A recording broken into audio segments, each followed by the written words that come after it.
painting skills.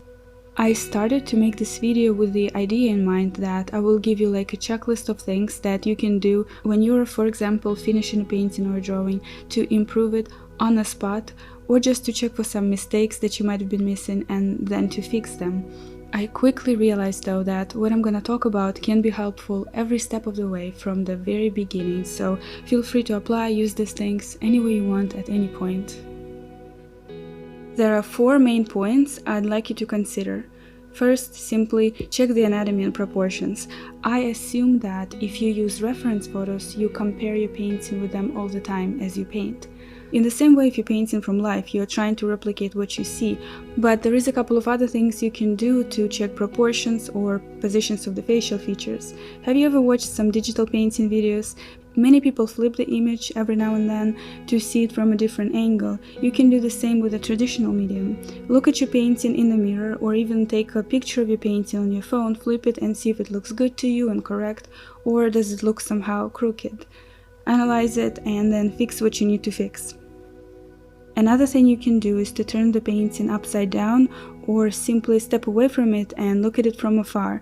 The image comes together more, and it also gives you a chance to look at your work from a different perspective so that you'll notice things you've not been able to see before, and that's the whole point.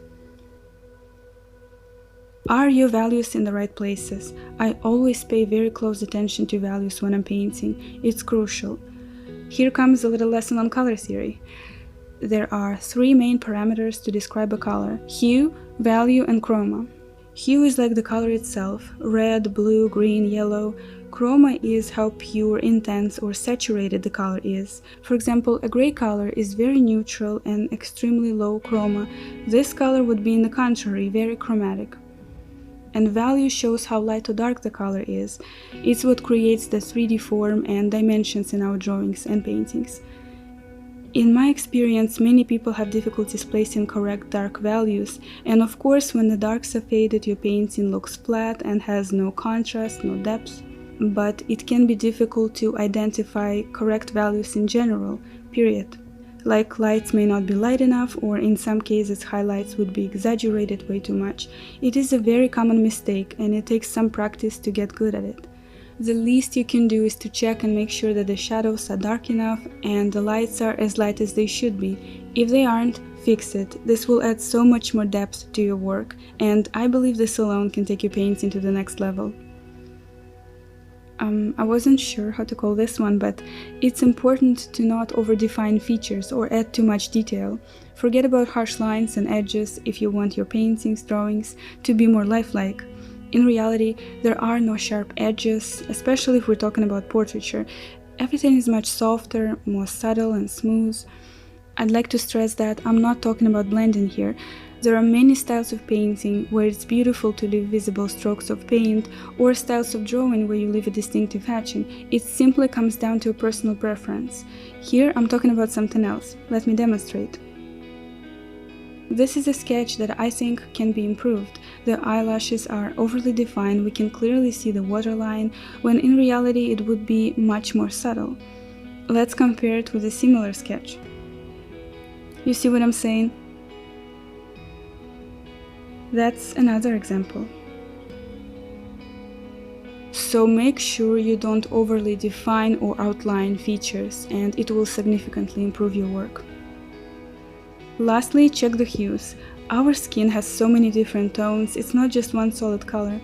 It's quite obvious, but I've seen so many paintings where people just ignore it and limit themselves in the variety of colors they use to paint skin. It in fact has so many subtle hues, some greens, blues, reds. Here, for instance, you can see the colors I've been trying to incorporate into this portrait to make the face look more realistic. Sometimes when I'm almost done with a painting, I like to revise certain areas and fix some hues if necessary.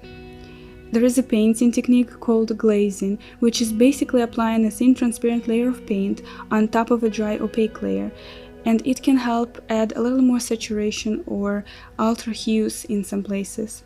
So pay attention to the hues and maybe, for example, add some blush to the cheeks, make the eye color more vibrant, make shadows warmer, and so on.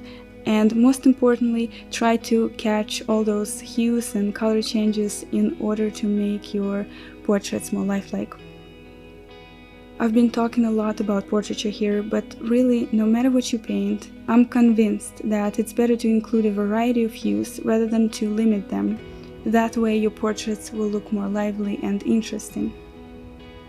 To sum up, these are the things that I'm not just recommending to you or to beginners.